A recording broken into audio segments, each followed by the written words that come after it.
Hi everyone, this is Fahad Mirza and I welcome you to the channel. We are continuing our coverage of this sublime model Claude 3.7 Sonnet from Anthropic. This is literally the first model from Anthropic which has impressed me. And I'm not really exaggerating here. Their previous models were good, no doubt about that, but this model has something new. It is not only very performant, of very good quality when it comes to coding, plus the latency has reduced a lot.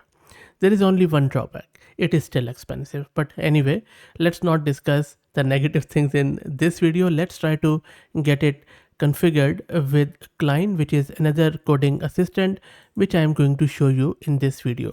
If you don't know about this new model from Anthropic, which was released 3 hours ago, I would highly suggest you to go to my channel, just search with Claude 3.7.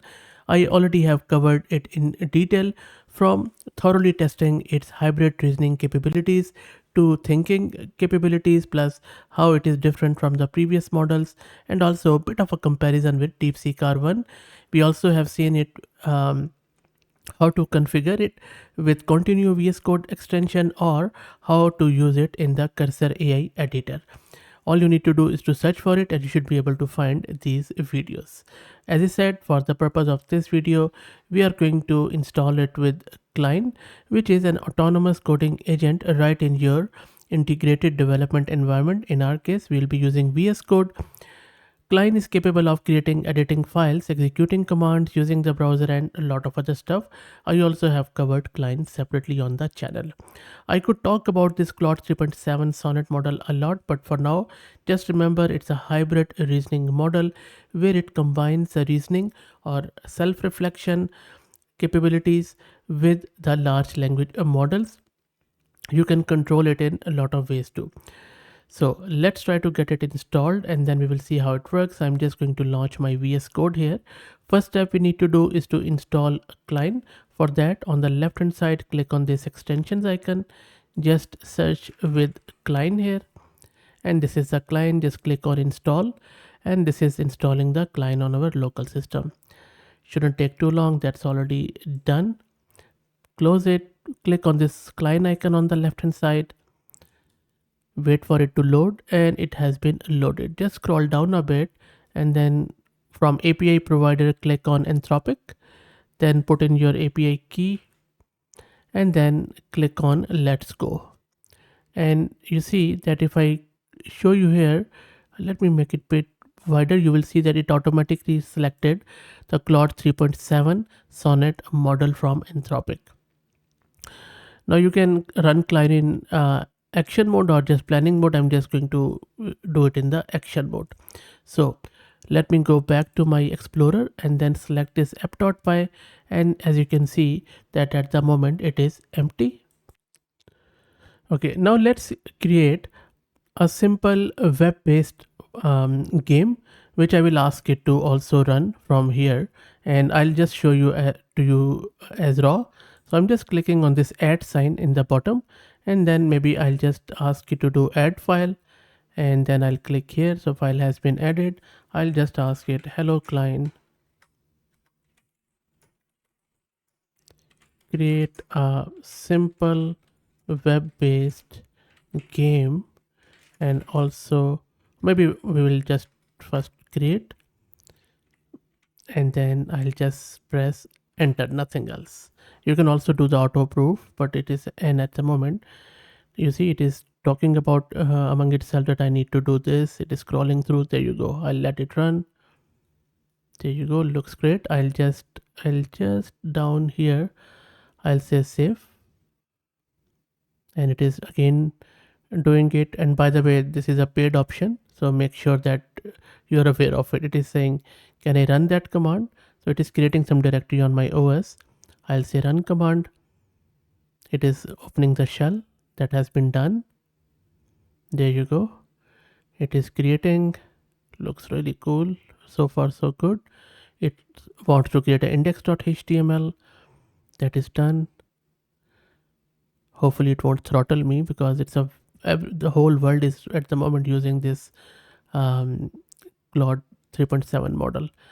It is saving the cascading style sheet, And you see, I haven't given it any other option here, what to do, what not to do, but which language to use. I think with app.py it is doing something, or maybe JavaScript. Let's see what it creates. And then again, maybe how about if we allow save? I just saved it, so let's see if it is able to do that or not. Run command. It is installing Flask and other stuff on my local system. Proceed while running. I'm proceeding with it, and let's scroll down. Yep, approve. Let's wait for it. And the game has been created and it is running on our local host at port 5000, as you can see here. Let me open it in the browser. This is the one. So it is saying guess the number. I'm thinking of a number between 1 and 100. Can you guess it? I'll say 56. Guess. Too low. Try a higher number. Attempt 1. Okay, maybe 99. Okay, too high. Okay, 76. Too low. What is happening? 87. Okay, too high. Maybe I'm not good at games. Sorry. I guess. Wow, I guessed it in 5 attempts. And then you can create a new game. And instead of focusing on game, just think about it. With just a natural language prompt, I was able to build this web-based game which is running locally on my browser. I don't see any errors. And then it is also creating new games and all that stuff. So all the GUI and everything has been done in a jiffy with the help of this Sonnet 3.7 model. This is simply crazy. And then of course you can keep running the commands, you can keep editing it. Maybe you could just ask it, hello Cline, can you also put a smiley on the game homepage? Let's check it out what it is doing. There you go, it is changing again. Save. It is running at the moment. I'm going to approve it again. And there you go, there is a smiley here. And if I go to my browser, there is a smiley there. I mean, this is simply crazy, really. I mean, really. Things have changed a lot. Software developers, I think that job role is gone totally. Anyway, so there you go. So you just saw that how quality oriented and how low latency this new model from Anthropic is. As I said, if you want to learn more about this model, especially around its thinking capabilities, check my other video where I have shown you on different benchmarks. Towards the end, let me also introduce you to the sponsors of the video, who are Camel AI. Camel AI is an open source community focused on building multi-agent infrastructures for finding the scaling laws of agents, with applications in data generation, task automation, and world simulation. And I will drop the link to their website in video's description. If you like the content, please consider subscribing to the channel. If you're already subscribed, please share it among your network as it helps a lot. Thank you for watching.